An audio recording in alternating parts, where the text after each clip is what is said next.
All right.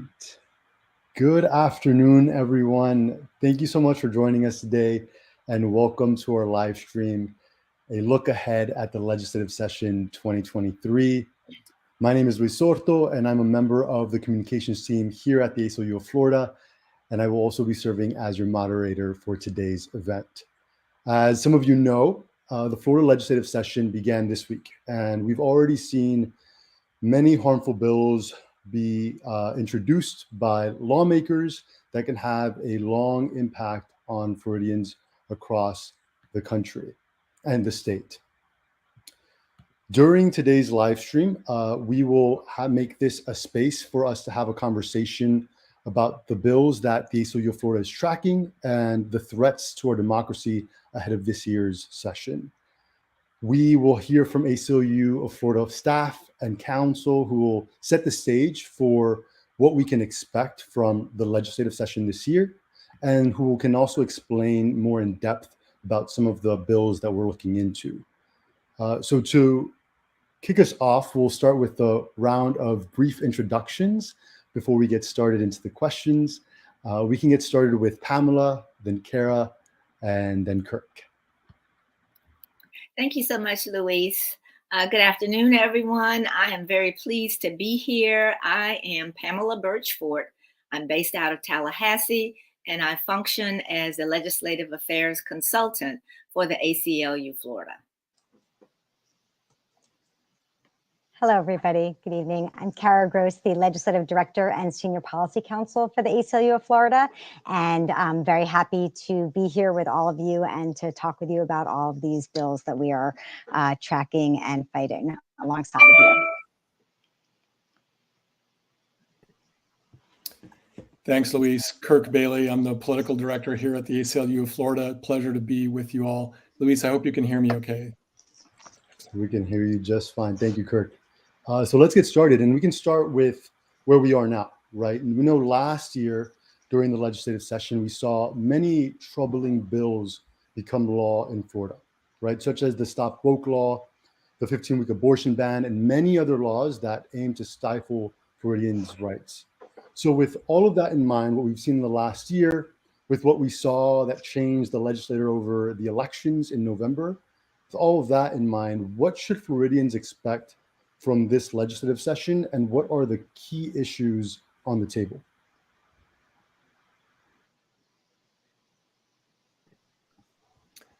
Luis, I'm happy to start us off, and I just want to say thank you again to everyone for joining us today.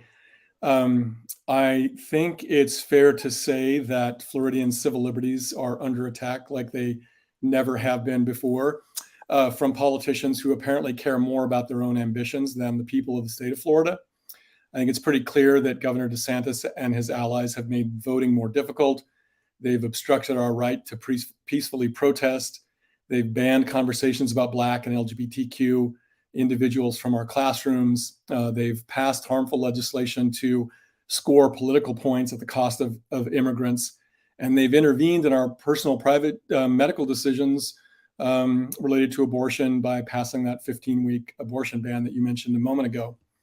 I think it's important to note that for everyone that, the DeSantis administration and his allies have pushed these bits of legislation and these laws, despite knowing that they're unconstitutional, despite them being challenged in courts and found unconstitutional.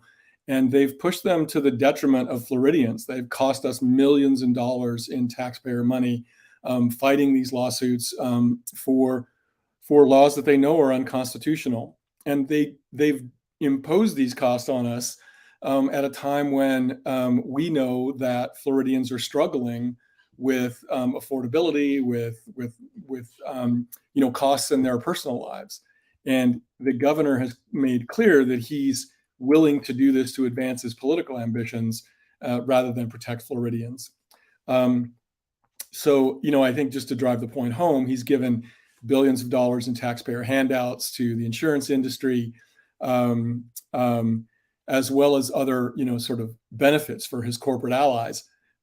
He does this while we're struggling with rent. We're struggling with the cost of property insurance, with utility rates. And of course, we know that all of those burdens fall most dramatically on African American or Hispanic friends and neighbors.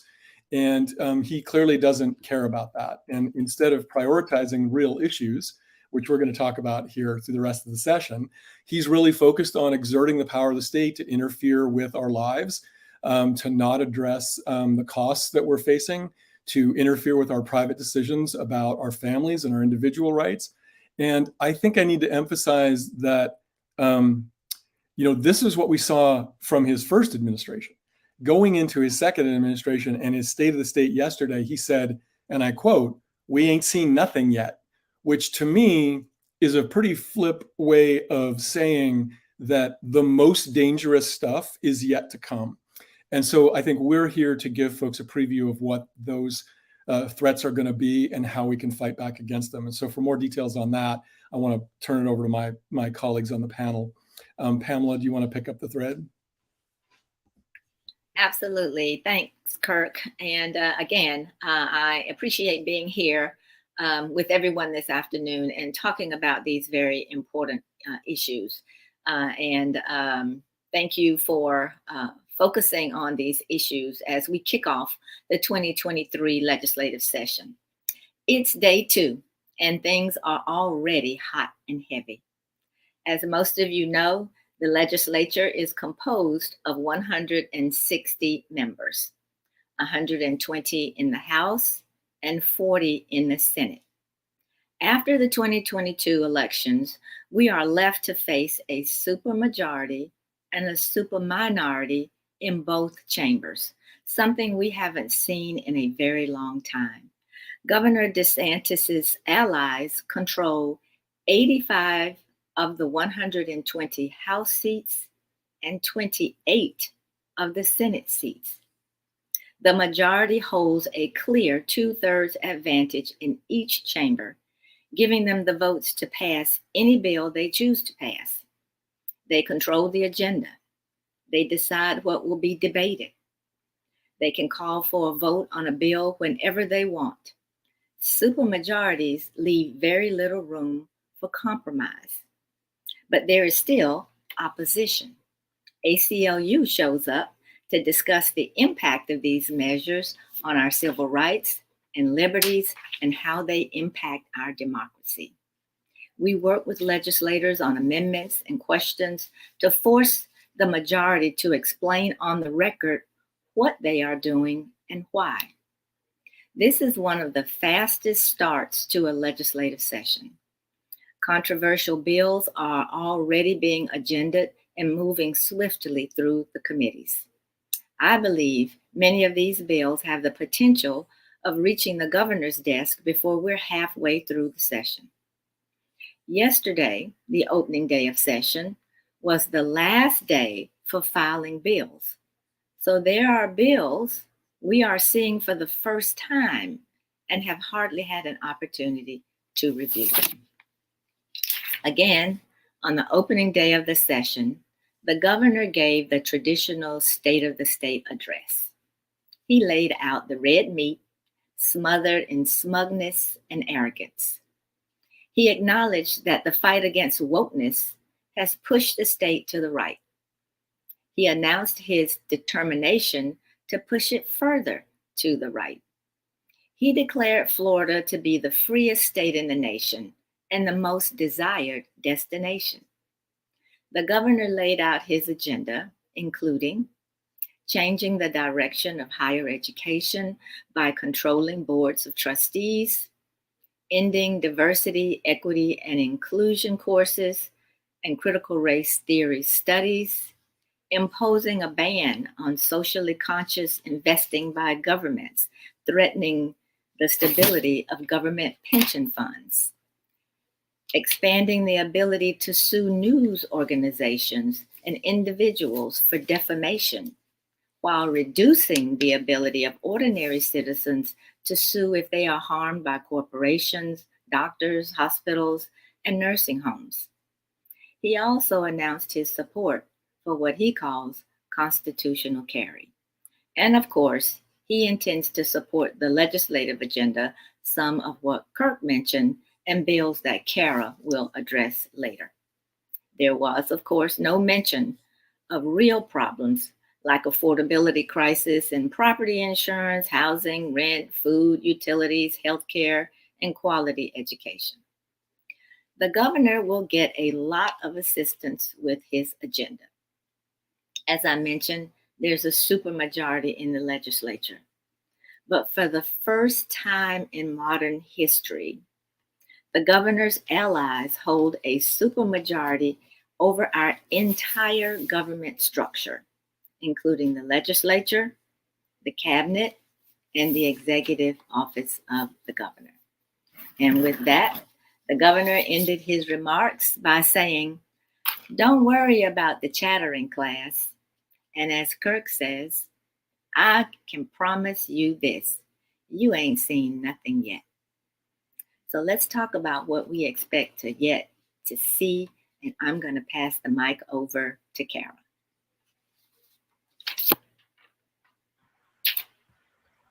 Thanks, Pamela and Kirk. I'll jump into the next question. That overview was great. And I know you mentioned, Kirk, the 15-week abortion ban that was passed last year. Pamela, you mentioned the supermajority and really lawmakers indicating that they can do whatever they want. And we saw a prime example of that yesterday, right? When we kicked off legislative session. We saw legislators file a bill for a 6-week abortion ban. This follows the lead and the pattern, the trend that we see from other states in the South as well. And so I guess, Kara, for you, how would this bill, right, if it passes, how would it impact our state and people, frankly, across the South? Thank you. And thank you for that overview and introduction, Pamela and Kirk, and for your question, Louise. Yeah, this is a significant and drastically different and scary bill. Last year, they passed the 15-week abortion ban bill. This year, they have just introduced on the first day of session a 6-week abortion ban. So this puts us as one of the few states that will have a 6-week abortion ban in the country if this is to go forward and pass. And the governor has indicated that it is a priority of his. And I want to be clear, this is a near total ban that was filed yesterday on the first day of legislative session. If this passes, nearly all abortions would be illegal after 6 weeks, before many women even know that they are pregnant and before they are even able to schedule their first doctor appointment, let alone the 2 doctor appointments that are required under the statute in order to have an abortion.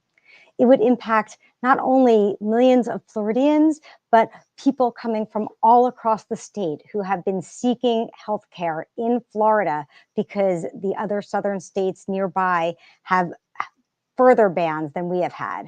So we have had our healthcare clinics have been overrun by people from other states that need to come to Florida to get the care they need. And now they're going to have to go to North Carolina, which is the closest state to be able to get the health care they need. And anybody from Florida will need to go to North Carolina. So we are seeing a devastating impact on Floridians already with the 15-week ban, and it's only going to get worse. Not only does this bill ban abortions after 6 weeks and make it illegal, it would prevent doctors from dispensing medication abortion pills through telehealth. So they would no longer be able to do that. It would prohibit public funds from being able to travel out of state for abortion. And it only has very, very narrow exceptions. And the exceptions are so narrow and burdensome that they would not be able to be taken advantage of by anybody who needs them in a timely fashion for them to be able to help. So this bill does nothing to help Floridians. It does nothing to help pregnant individuals in the state. It does nothing to help families. And what it does do is it causes greater harm for Floridians, for pregnant Floridians, and for families. It's extreme and it's dangerous, and we'll fight it with everything we have.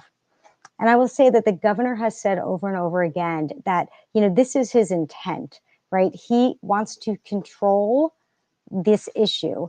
And he, in doing this, is seeking to control the lives of pregnant Floridians and to cause more harm and suffering to pregnant Floridians.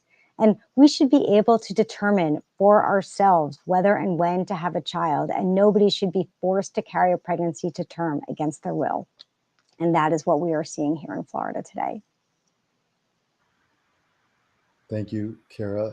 Yeah, you mentioned the governor and lawmakers stripping away bodily autonomy. And it's not just that right? Like the right to control our own bodies that we've seen being under attack.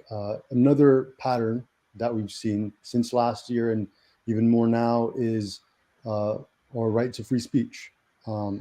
Last year, we saw harmful bills like the Stop Woke Act that I mentioned earlier pass and become law. And I'm curious to hear more from y'all about what are we expecting or what we have already seen about this continuation on the attack of free speech on Floridians. Thank you. Yeah, well, what I will say is that, this attack on free speech is relentless in this state right now. There is a coordinated attack on censorship and on free speech in Florida. And I guess I want to just sort of set the stage a little bit for what we're experiencing right now at the Capitol. So for those who aren't aware, or for those who are, I just want to make sure everybody, it's on their radar that the governor and the state has passed new Department of Management Services rules that make it harder for individuals to express their First Amendment rights at the Capitol this session. These rules went into effect on March 1st, and they need to be on everyone's radar because they could significantly impact our ability to voice our opposition without fear of retaliation from law enforcement.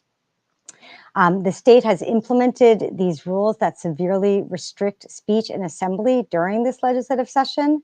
They empower law enforcement to remove individuals that are participating in peaceful protests and exercising their rights to free speech and assembly. They are overbroad, they are vague, and they are unclear, and that is by design. The law enforcement and the Capitol Police will be able to remove anyone engaging in demonstration activity inside of the Capitol buildings, and they have defined demonstration activity incredibly broad so that it's difficult for people to know what activity will be okay and what activity will not, and it'll be up to Capitol Police to make those determinations. Additionally, they have made it so only state agencies are able to reserve space at the Capitol in the outdoor areas and the indoor areas. And those state agencies, their mission has to be aligned with the governor in order to reserve those spaces. So this is in stark contrast to anything that we have seen before. These new restrictions on free speech make it so that only a government agency, the Speaker of the House, or the Senate President may reserve spaces in the Capitol or in the outside Capitol, in the front steps, on the Capitol courtyard, and they have to be for an official purpose. And so this is going to be very devastating to our ability as a people and as a public to be able to come to the Capitol and express our rights. And that is the point. He wants to make sure that he doesn't hear from the people and that the people are in fear of retaliation and being arrested, and so that they don't voice their opposition. So along with that, not only has he made it harder for us to protest at the Capitol, he is also enacting several bills that are all along the same theme of government censorship and basically government control of everything that we can learn in schools and everything that we can say and things that we can read. One of these bills, which is incredibly devastating, is HB 999 by Senator Andrade, by Representative Andrade, and SB 266 by Representative Grahl. And this bill has been referred to as the death of higher education and the death of academic freedom as we know it. And that is true. It would enact the most draconian restrictions on higher education and academic freedom in the history of this country. So Florida would be an outlier and a leader in government suppression of free speech at universities and at public colleges. In a nutshell, this bill prevents students from being able to major and minor in fields of study that they want to, that the governor does not endorse. And these include subjects involving race and gender studies. It proposes leaving all faculty hiring to government appointees, the Board of Trustees, who are appointed by the governor. And it allows a faculty member's tenure to be reviewed at any time for any reason. You don't need to have cause in order to review and remove a faculty member. It would also prohibit any spending on activities that promote diversity, equity, or inclusion, and it would create new general educational requirements that align with the governor's personal beliefs. The governor is seeking to impose his thoughts and ideas and his beliefs and his viewpoint on the public through controlling what is taught and learned in higher education. And this is both terrifying and un-American. It is breathtaking viewpoint and content control and thought police and discrimination throughout the Florida education system, all the way up through college and going as far down to the pre-K, because he also has enacted another bill that influences what can be taught in pre-K. Another bill that I want to mention, because it exactly relates to what we're talking about here in terms of government censorship, is the governor's doubling down on book bans. There is a bill, HB 1069, which is actually just agendaed for Friday at 9 a.m. in the Education Quality Subcommittee. So I want to make sure that everybody is aware of that and able to contact the chair of the Education Quality Subcommittee so that they can voice their opposition to this bill. This doubles down on book banning. It expands what they did last year and goes further. So as everybody remembers, last year they made it easier for individuals to challenge books in school libraries and also in classroom instruction. And this bill goes a step further, and now it says that any individual can challenge a book that's in a classroom library. And not only can they challenge the book, as soon as they raise that challenge, that book must be removed from the classroom while the process is moving forward. So all it takes is someone to say, I don't like that book in that classroom, and it gets removed, and people don't have access to that until the process is resolved. This bill also prohibits the teaching of reproduction, HIV information, and sexual conduct and sexual contact until 6th grade. So if you are in any grades below that, you cannot learn about reproduction and you cannot learn about HIV or sexual contact. And it controls what is taught according to the governor's viewpoint, including requiring students be taught that sex is binary and that is determined at birth and that it is stable and unchanging. So this is clearly very troubling, and it is going to be heard on Friday at 9 a.m. So I would encourage everybody who is listening to let the governor and let the chair of the committee know your opposition to this government censorship bill. We're also seeing attacks not just in higher education and not just in K through 12, but there are also attacks on the press. And as everybody knows, when you see attacks on the press, it is reminiscent of other times in history where there has been attacks on the free press and on the media. And, you know, the United States has very strong protections for media, and they're there for a reason. And with this bill, HB 991, or SB 1220, they're seeking to make it easier to sue media outlets and make it easier to sue individuals who are reporting about public figures and reporting about discrimination against LGBTQ individuals. So it is going to chill the media and be able to chill the speech of those who are just doing their job and reporting the news. And this is just another example in the long list of the governor seeking to consolidate control over what people can say and what they can't say. And his intentionally creating laws that will chill free speech and expression and punish those who dare to speak out.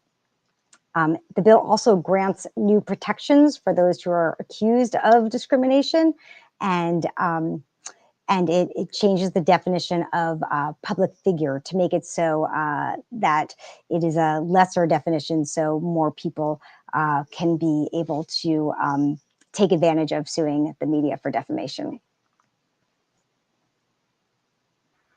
So those are just a few of our defamation censorship bills that are coming down the pike. Thanks, Kara. So round up, limited protests at the Capitol, limited or controlling what you can or cannot study, the books you can and cannot read, and also trying to limit the press. And again, this is just a pattern that we've seen and is in line with what DeSantis said, right? We haven't seen anything yet. Of course, our rights aren't the only ones. We've also seen specific communities be targeted. Last month, we witnessed a special session where the legislature passed a few harmful bills, including one on immigration that would allow for the expulsion of immigrants from Florida.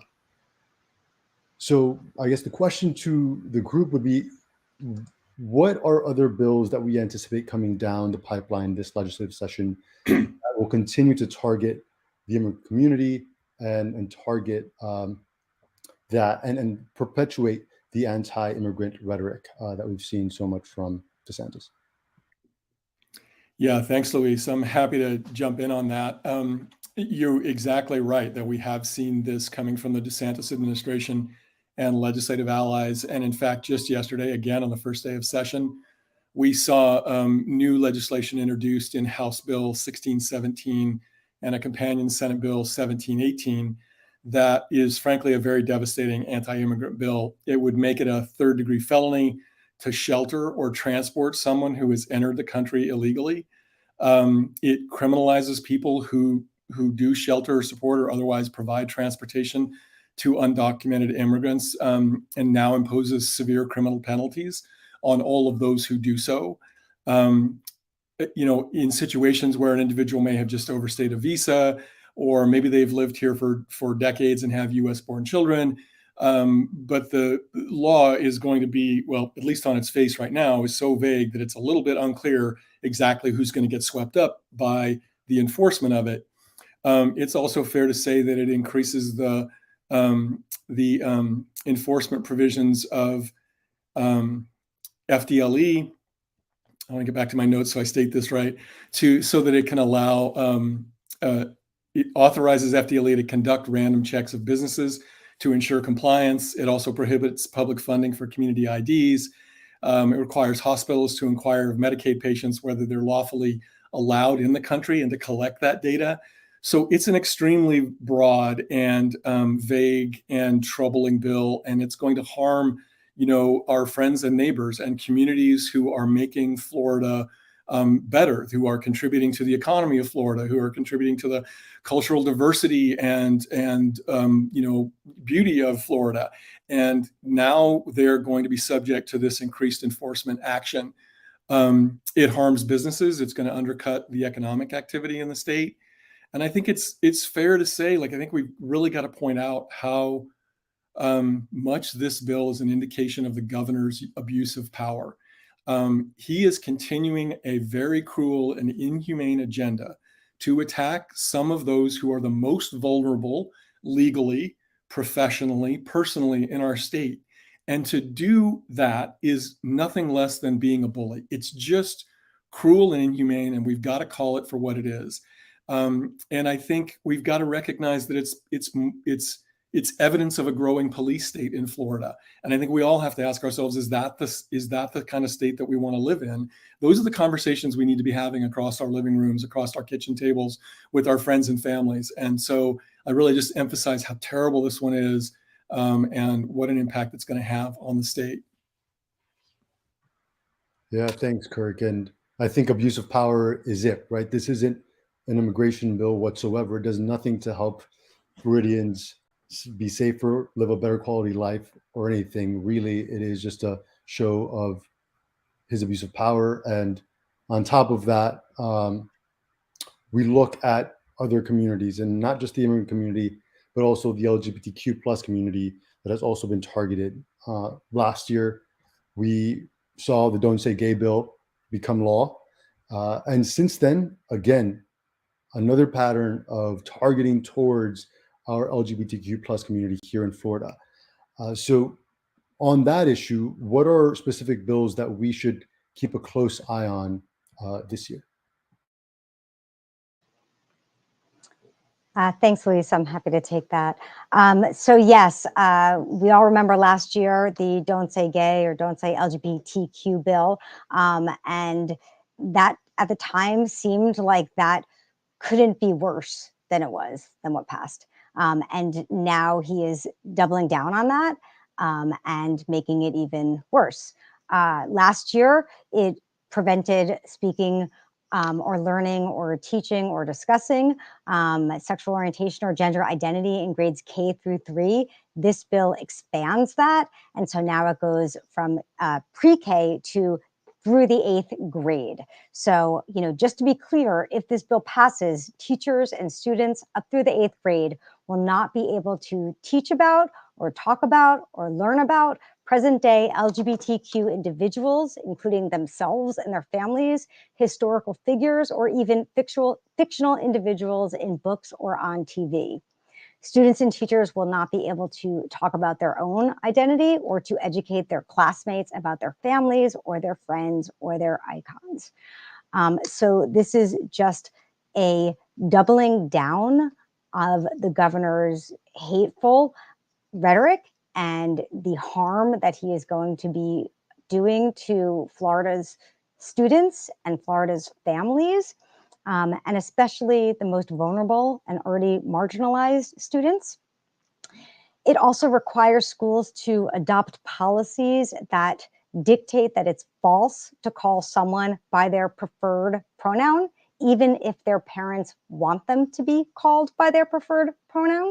So let's just be clear, this has nothing to do with parents' rights. That is what the governor likes to tout and what he likes to say, but this has nothing to do with parents' rights. Hundreds of parents spoke out in opposition to these bills over and over again. People of all faiths, of all religions, of all races, of all genders. And this is the governor once again opposing his will and his personal beliefs and his personal viewpoints in our public schools over the will of the people. And the only parents that the governor is concerned about are those that align with his viewpoint, are those that align with his beliefs. So to the extent that this is anything about parents' rights, it's only about parents who align with what he believes. It's not about all parents. It's not about Floridian parents. And students should be able to feel safe and supported and accepted and loved. That is just very, very basic. And this bill does the opposite. It teaches hate and bigotry and exclusion. And what's even most concerning, if that isn't enough, is that it's only been referred to 2 committees. And some of these bills that I've already talked about similarly have only been referred to 2 committees. And the significance of that, 2 in the House and 2 in the Senate, and the significance of that is that the governor and the supermajority, they get to determine how many committees these bills go through, how many steps in the process it goes through. And so typically bills would go to 3 committees. That's just sort of typical. But when the governor wants to fast track bills, they make sure that they only go to 1 committee or 2 committee. So this is assigned to 2 committees at the start. And as Pamela said, because there is a supermajority, they don't even have to go through these 2 committees. They could decide to do it differently and just go through 1 committee. They could decide to, to waive the rules that are the typical rules that happen in a legislative process and basically have free reign to push these things through. And that's exactly what they're doing.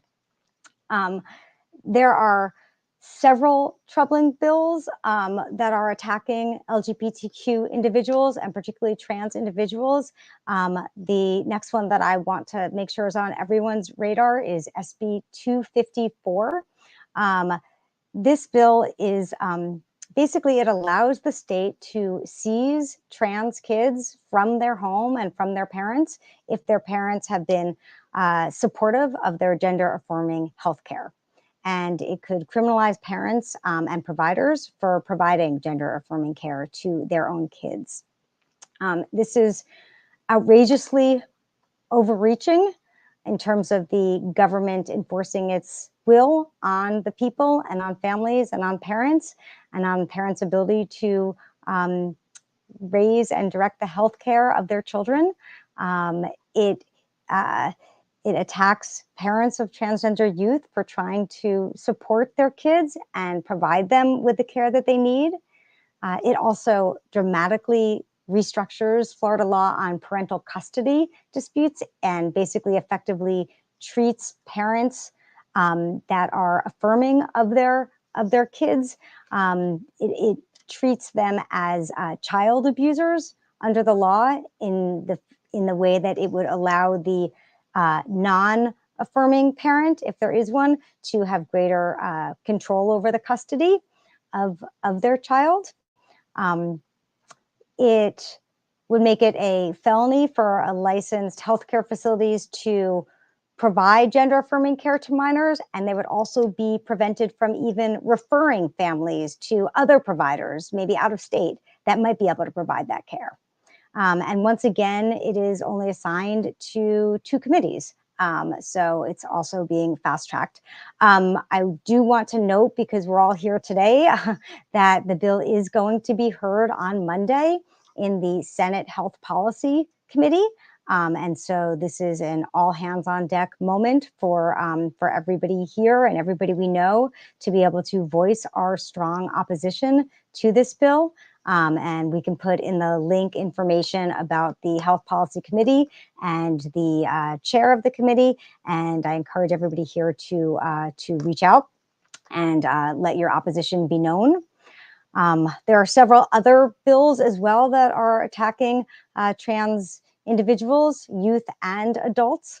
There is HB 1421 by Representative Fine, and that basically has several government control of individuals' expression and freedom.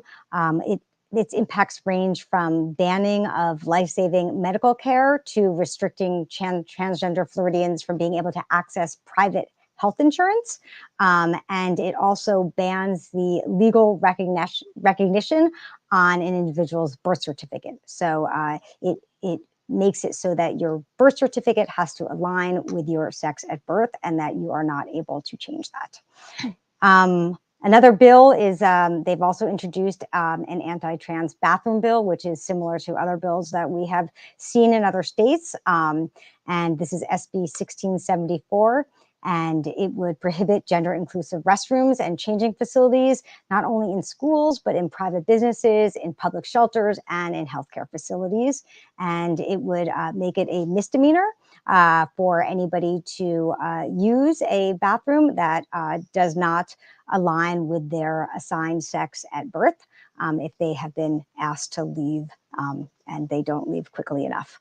And then there's another bill also that would attack and ban drag performances and entertainment that even if parents think that it is inappropriate entertainment for their families and for their kids, this bill would fine businesses who have such performances and would make it harder for individuals to be able to express themselves freely. Thanks, Kara. Catch your breath. That was a long list, and that's because that's exactly what is happening, right? I mean, it's bill after bill after bill after bill after bill on our LGBTQ plus community. Before we move on to the next question, I did want to tell those that are tuning in, if you have any questions, feel free to drop it down in the chat, in the comments. After we're done with this final question, we can move on to a small portion where we can answer some of those comments. So please feel free to engage and we can get some of those questions answered. Before we get to that, though, I did want to open it up to the panelists as well. obviously we hear all of these bills, and it's daunting. It sounds daunting. That's because it is, right? We see so many harmful actions taking place. So how can we get involved, right? How can we take this anger and put it into action? And also, if there's any way to mitigate what we can expect to already be a very harmful session. Thanks, Luis. I'll jump in and take that one. In all this madness, we must remember that the legislature is composed of 160 elected representatives of the people. They actually work for us, but it is up to us to make our voices heard and to make it clear what it is we expect those elected officials to be doing. So there are several things that citizens can do to do some pushback on what we see happening in the legislature.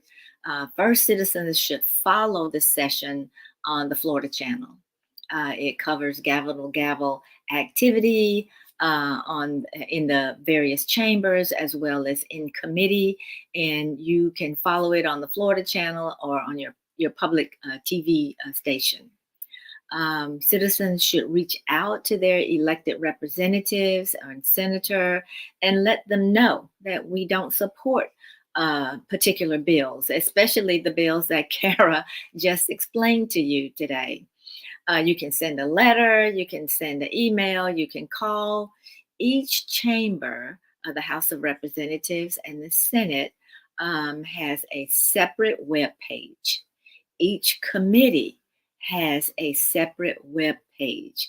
It will list the members of the committees and how to contact them by email, phone, or snail mail. You can start a petition among your own family, friends, and neighbors about bills that you don't agree with or suggestions for things that should be done differently. And of course, participate in forums hosted by the ACLU. Forums like this, there will be several of these hosted throughout the legislative session. And of course, I know from time to time, Luis, you and your team are going to reach out to citizens by email and text to ask for their support and their help as we fight against some of these bills and these oppressive measures. And please, everyone, follow ACLU on social media, sign on to our Facebook page and our Twitter, and just keep abreast day by day on what's happening with these bills. But ACLU will be on the Hill. We will be pushing back. We will be explaining the detrimental impact of these bills on our communities.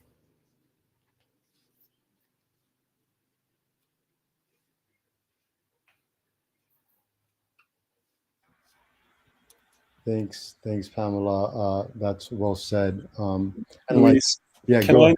Sorry to interrupt you. Can I jump in here as well? I know we want to take the question, but too. I just want to add one comment. And I just want to say to everybody, I've been watching the chat, and I know you're all fired up, and I know it's daunting, and it seems like the worst environment. But I just have to, I think, emphasize a strategic point, and that is the governor wants to present some sort of Florida blueprint, right? That somehow it's working here, that it's this grand utopia that they have created, and that we're going to take that Florida and take it nationwide. The title of his book is called The Florida Blueprint for American Revival. So he clearly thinks that that's the message. I think for us, the thing that we want to emphasize is the nation's eyes are on Florida. And so I think even though we can't win all the votes and they may not be listening to us, Pamela outlined the actions we need to take. And what we need to do is raise as much a ruckus as possible. We need to show all Floridians and all Americans that his vision of a utopia is a false vision of a utopia in Florida, that in fact it doesn't represent Floridians' values. It is not consistent with the kind of state that we want to have that's more equal, more just, more fair. And And that's what we have to do in this space. And then in the same time, we've got to build power in the state. There are more than 2 million eligible but unregistered voters in the state of Florida. We need to go find those people. We need to get them registered. We need to get them informed on all the issues we've talked about, and we need to get them out to the polls. That's not something that's going to happen in the next 2 months. It's going to take us, months and even years to make that a reality. But please add it into your sort of quiver or into your toolbox, if you will. Write your letter to the legislature, get one person registered to vote that, sees these issues the same way you do. And eventually we will get out of this situation that we're in. Luis, back to you. No, thank you, Kirk. That is that's an extremely point well taken. I do want to get to a question we received from the audience. The first one is: will a list of these problematic bills be posted? And I can hand it over to either of you all to answer that. Yes, absolutely. I'll take that. Absolutely. Yes. So on our webpage, we are updating it every day because as you all know, these bills are being filed all the time. So we will have all of these on our webpage with links to the actual bill language so that you can read them yourselves. We'll also include in there information about the bills, articles, testimony, things like that, and ways that you can get engaged and join us in this fight. I know we just talked about, what we can do because it does seem overwhelming. And I guess what I want to say is that having us all here is doing something, right? Like, we are learning about this. You are learning about this. We are engaged together on this. And the more that we are able to share this information with everybody around us, the more they will realize what is actually happening in this state. And the more they realize that, the more power we build. And so I think, to what Kirk said, there is this narrative that the governor is putting out that this is a free state and that everything's great and he's doing all these wonderful things. And to people who aren't paying attention, like you all, they might not know that, right? So we all have, friends, neighbors, people who live within Florida or outside of Florida that aren't getting the full picture. So to the extent that we can educate ourselves on these things like everybody here is doing, and then letting everybody know what it's really like on the ground here, that is how we will eventually prevail. Thanks, Kara. We also got one on how can we bring like-minded folks to help and support. And I can jump on this one for everyone. I know that we've been talking, like Pamela mentioned, following our social media accounts, ACLUFL, on Twitter, on Instagram, on Facebook, to get updates. You can also sign up for action alerts and for emails on our website. I know that link was shared. And we can also have links for people who want to volunteer on our website as well. And we can put those in the chat as well. So there's a link where you can volunteer, and you can also sign up for upcoming events like these that will be had throughout the legislative session and beyond, that you can attend and share widely with your friends, families, and others that want to get involved.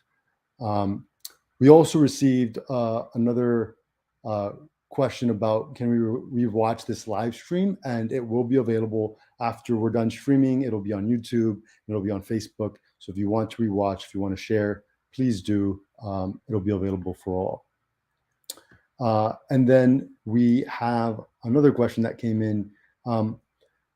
What about protests, civil disobedience actions, marches, sit-ins, and other public events that will have greater impact than sending an email to a government official? That's a great question. Now, pass it on to the group. Luis, can I take that one? Of course, please do, Kirk. So there's a lot of elements to that question for folks who saw it in the chat. And I think it's a great opportunity for us to emphasize that we're not doing this work alone, right? We're doing it in partnership and in community with dozens of other organizations thousands of other volunteers. And I think that one of the things that we do is try to amplify the events that they put out there. I think a key part of the strategy needs to be to have these kind of events in hometowns, in their districts, and not necessarily in Tallahassee itself. But I think they could take a variety of forms. They could be protests, they could be civil disobedience, they could just be rallies or pickets or things like that. And so I just encourage folks to not only, like, we'll be amplifying those kinds of things as we see them, but so will many of our partners, you know, and League of Women Voters, Black Voters Matter, Florida Rising. I think we need to do this in community. And so I encourage you to look to them as well. They may do events that we wouldn't necessarily do, and vice versa. And so I think it's just important, though, that we have all the tools available to us. So the short answer is yes, we'll do all of that stuff. The kinds of things we're amplifying, you'll hear from us on our channels about, but it is an indispensable part of the strategy.